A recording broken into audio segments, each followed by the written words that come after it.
Hello बच्चों, मैं mister Imran Khan आपका ऑनलाइन क्लास केमिस्ट्री में स्वागत करता हूं। देखिए बेटा जी, अगर आपको याद हो तो पिछले लेक्चर में मैंने आपको जो SN2 अभिक्रिया होती है अपनी, कौन सी अभिक्रिया भाई, जो SN2 अभिक्रिया है, उस SN2 अभिक्रिया की क्रिया विधि पढ़ाई थी। देखिए बेटा जी, जो बातें बोल रहा हूं ना उसके ऊपर आपको थोड़ा सा ध्यान देने की जरूरत है, क्योंकि बेटा आज का लेक्चर आपके लिए और भी बहुत ही शानदार होने वाला है। क्योंकि आज के लेक्चर में मैं आपको बहुत ही शानदार चीज़ें बताऊंगा। बिल्कुल भी टेंशन लेने की ज़रूरत नहीं है, एकदम फ्री माइंड होके आप बैठ जाइए। तो देखिए बेटा, इससे जो पीछे वाला लेक्चर था, उस पीछे वाले लेक्चर में मैंने आपको जो SN2 अभिक्रिया है, उस SN2 अभिक्रिया की क्रिया विधि पढ़ाई थी। शायद प्रत्येक बच्चे के SN2 अभिक्रिया की क्रिया विधि याद भी हो गई होगी। शायद प्रत्येक बच्चे के SN2 अभिक्रिया की क्रिया विधि याद भी हो गई होगी। अगर किसी के याद नहीं है तो देखो, यहाँ पर मैंने SN2 अभिक्रिया लिख दी है और ये मैंने SN2 अभिक्रिया की क्रिया विधि भी लिख दी है। आज मैं आपको SN2 अभिक्रिया की बहुत ही प्यारी प्यारी बातें बताऊंगा। प्रत्येक बात पर आपको ध्यान देना है, तो सुनिएगा। देखिए,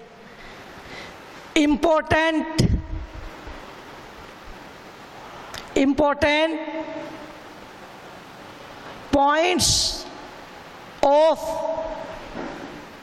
SN2 रिएक्शन, यानी कि SN2 अभिक्रिया के महत्वपूर्ण बिंदु।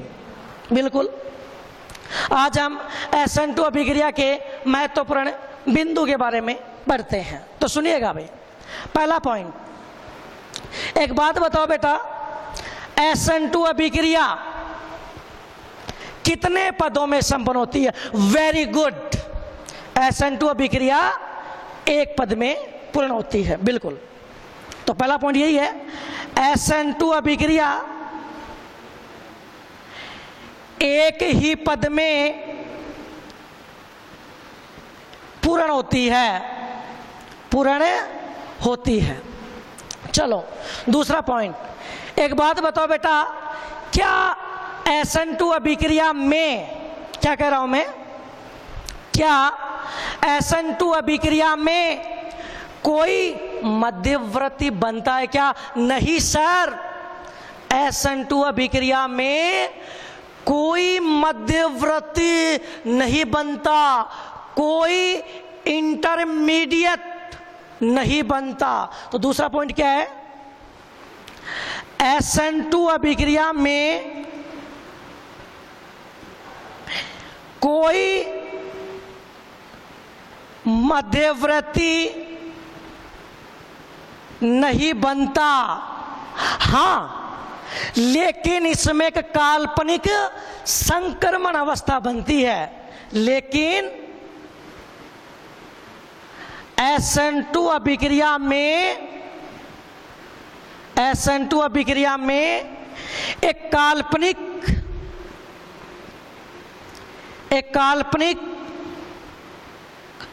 संक्रमण अवस्था, ट्रांजिशन स्टेट प्राप्त होती है। और एक बात बताओ, क्या ट्रांजिशन स्टेट को आप अभिक्रिया से आइसोलेट कर सकते हो क्या? अरे समझ में आ रहा है क्या ट्रांजिशन स्टेट को आप रिएक्शन से आइसोलेट कर सकते हो क्या? अरे मतलब ये है, क्या संक्रमण अवस्था को आप अभिक्रिया से पृथक कर सकते हो क्या? नहीं कर सकते, क्योंकि संक्रमण अवस्था तो एक काल्पनिक चीज है। ये हम केवल क्या कर रहे हैं? कल्पना कर रहे हैं। ये हम केवल क्या कर रहे हैं?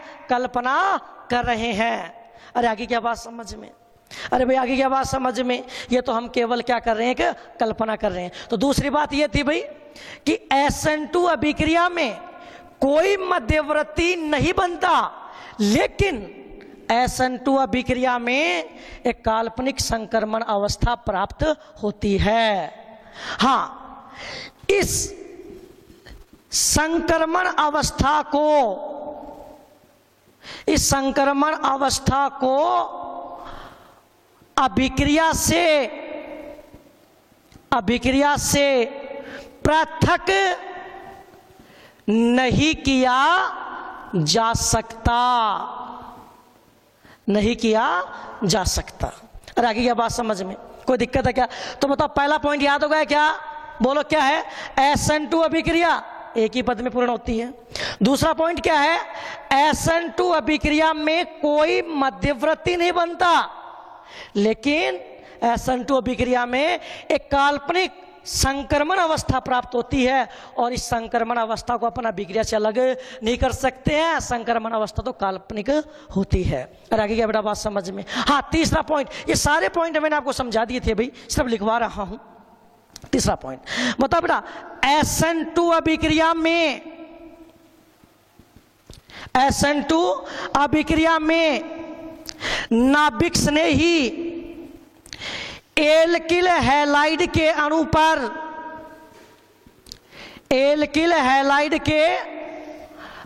पर ध्यान सुनना, वेरी वेरी वेरी इंपॉर्टेंट है, बहुत ज्यादा इंपॉर्टेंट है, ध्यान से सुनना। क्या कहा मैंने? SN2 अभिक्रिया में जो नाभिक स्नेही है वो एल्किल हैलाइड के अणु पर बैक साइड से, बोले तो पश्चिम दिशा से अटैक करता है।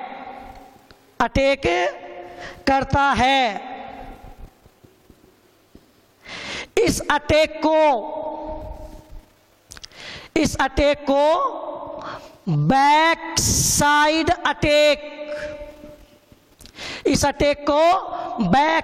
अटैक या rear attack, REAR rear attack कहते हैं। अरे आगे क्या बात समझ में? ध्यान से सुनना, अभी ये पॉइंट खत्म नहीं हुआ है, अभी ये पॉइंट खत्म नहीं हुआ है। पूरा का पूरा ध्यान बेटा बोर्ड पे लगा लो। अब बहुत ही काम की चीज बताने वाला हूं, क्या कहा मैंने? दोबारा सुनो। SN2 अभिक्रिया में नाभिक स्नेही एल्किल हैलाइड के अणु पर बैक साइड से अटैक करता है।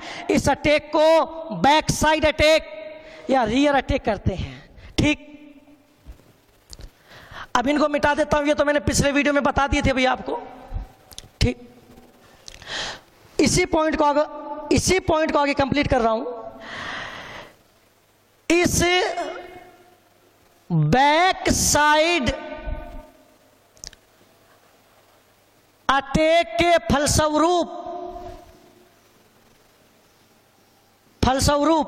ध्यान सुनना भाई, मैंने क्या बताया कि जो SN2 अभिक्रिया है ना, उस SN2 अभिक्रिया में जो नाभिक स्नेही है ना बेटा, SN2 अभिक्रिया में जो नाभिक स्नेही है ना बेटा, वो बैक साइड से अटैक करता है। फ्रंट यानी कि अग्र दिशा से तो वो अटैक कर ही नहीं सकता। क्यों? क्योंकि अगर अग्र दिशा से अटैक करेगा तो एल्किल हैलाइड का जो अक्ष है उसके ऊपर भी इलेक्ट्रॉन घनत्व ज्यादा है और नाभिक स्नेही के ऊपर भी इलेक्ट्रॉन घनत्व ज्यादा है, तो दोनों के बीच में क्या लगेगा? प्रतिकर्षण लगेगा। इसलिए बोलते हैं SN2 अभिक्रिया में नाभिक स्नेही लिविंग ग्रुप की विपरीत दिशा से अटैक करता है। यानी SN2 अभिक्रिया में जिधर लिविंग ग्रुप जुड़ा होगा ना, उसके अपोजिट साइड से, उसके बैक साइड से नाभिक स्नेही अटैक करेगा। तो बात समझ में आ गई ना? अरे बात समझ में आ गई ना भाई? SN2 अभिक्रिया में जो नाभिक स्नेही है वो बैक साइड से अटैक करता है, और इस अटैक को अपन क्या बोलते हैं? बैक साइड अटैक या रियर अटैक बोलते हैं। हाँ, इस बैक साइड अटैक के फलस्वरूप जब ये बैक साइड से अटैक करता तो होता क्या है?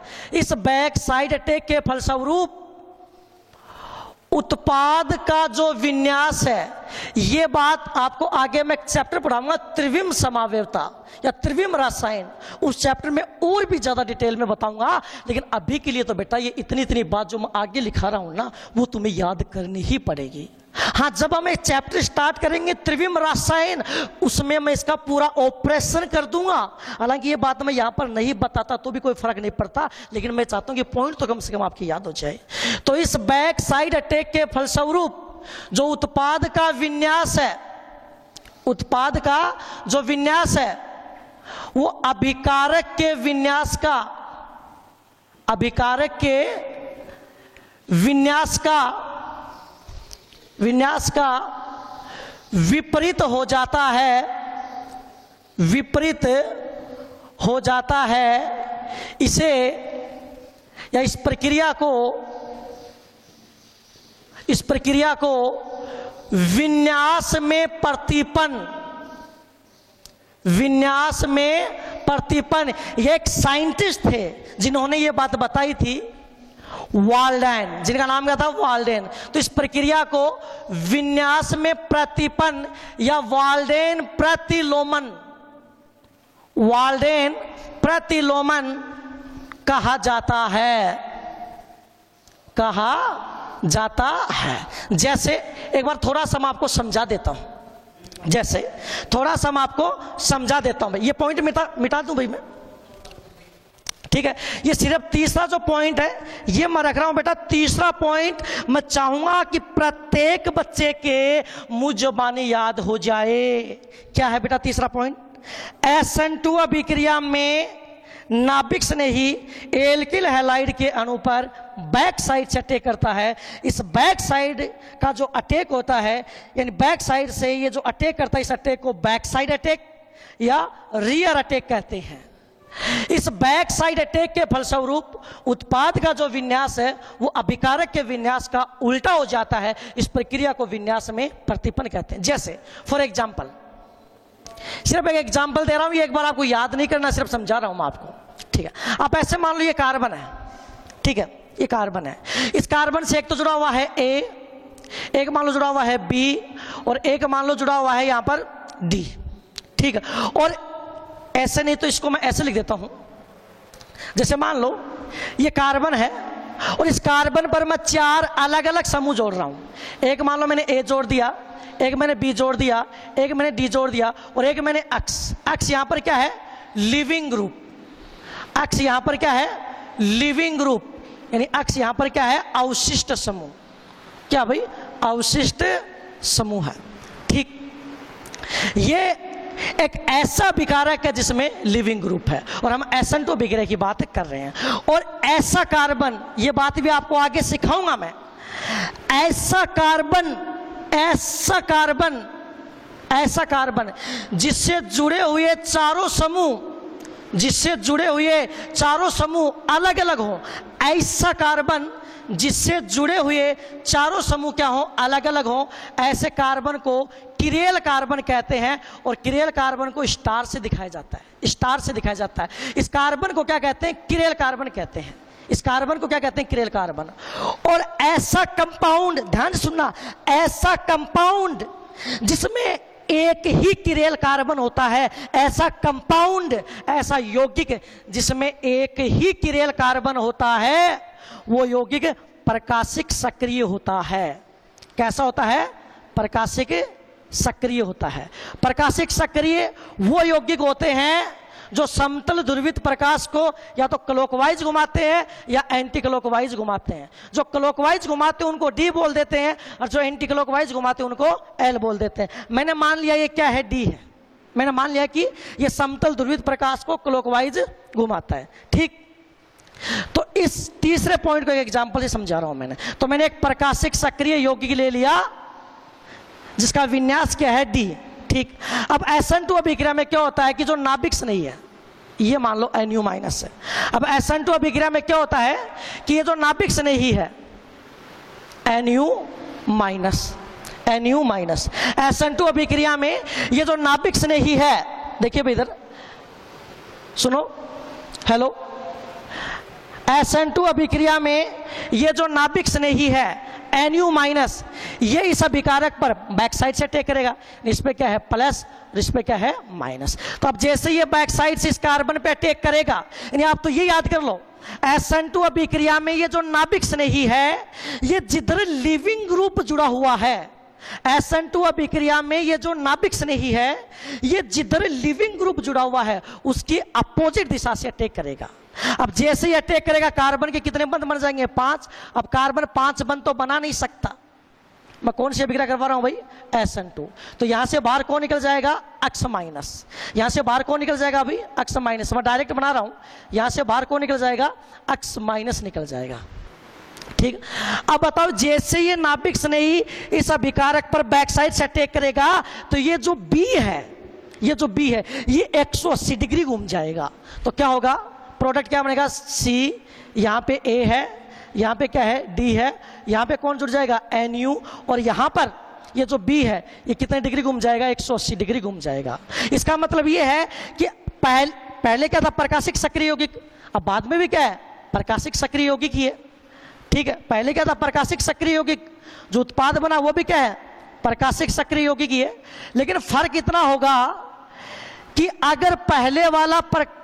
अगर पहले वाला समतल ध्रुवित प्रकाश को क्लॉकवाइज घुमाएगा, तो दूसरा वाला समतल ध्रुवित प्रकाश को एंटी क्लॉकवाइज घुमाएगा। यानी ये जो D है वो किस में चेंज हो जाएगा, L में चेंज हो जाएगा। इस प्रक्रिया को बोलते हैं वाल्डेन प्रतिलोमन। इस प्रक्रिया को क्या बोलते हैं, वाल्डेन प्रतिलोमन बोलते हैं। अरे बात समझ में आ गई क्या भाई, अरे बेटा ये बात समझ में आ गई कि नहीं आ गई। तो SN2 अभिक्रिया का बेटा मानता हूं ये जो तीसरा पॉइंट है, हो सकता है आपके थोड़ा कम समझ में आया हो, लेकिन जितना भी समझ में आया है ना बेटा, आपके लिए बहुत अच्छी बात है। एक बार मैं रिपीट कर देता हूं, SN2 अभिक्रिया में नाभिक स्नेही एल्किल हैलाइड के अणु पर बैक साइड से अटैक करता है। इस अटैक को बैक साइड अटैक करते हैं। इस बैक साइड अटैक के फलस्वरूप क्या होता है, जो उत्पाद का जो विन्यास है वो अभिकारक के विन्यास का उल्टा हो जाता है। इस प्रक्रिया को विन्यास में प्रतिपन, इस प्रक्रिया को विन्यास में प्रतिपन या वाल्डेन प्रतिलोमन के नाम से जाना जाता है। ये वाल्डेन बेटा साइंटिस्ट का नाम है। और आगे क्या बात समझ में कोई दिक्कत है क्या, ये SN2 अभिक्रिया का बेटा तीसरा पॉइंट है। ये SN2 अभिक्रिया का तीसरा पॉइंट है। अब SN2 अभिक्रिया के 2-3 पॉइंट और बता देता हूं मैं आपको, इनको मिटा देता हूं भाई। हाँ, अरे बेटा समझ में तो आ रहा है ना। देखिए तीसरा पॉइंट थोड़ा सा टफ हो सकता है, लेकिन बिल्कुल भी आपको टेंशन लेने की जरूरत नहीं है। अब SN2 अभिक्रिया का बेटा मैं चौथा पॉइंट लिखने जा रहा हूं, तो सुनिएगा भाई। चौथा पॉइंट क्या है, देखिए SN2 अभिक्रिया का वेग RX एवं NU नाभिक स्नेही दोनों की सांद्रताओं पर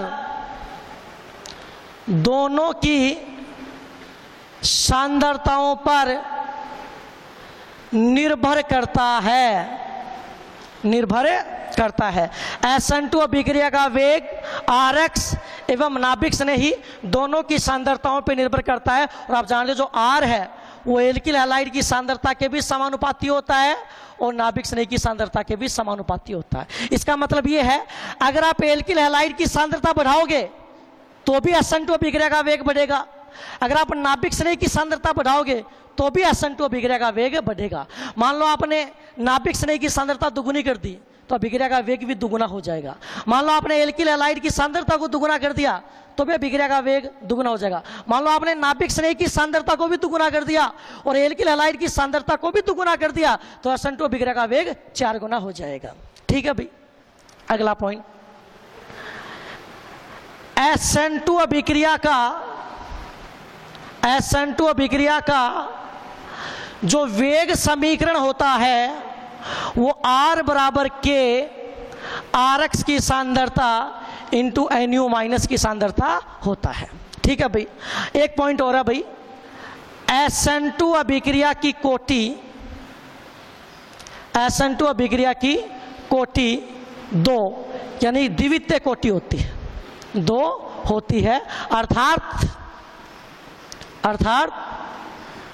SN2 अभिक्रिया सेकेंड ऑर्डर रिएक्शन है, सेकेंड ऑर्डर रिएक्शन है।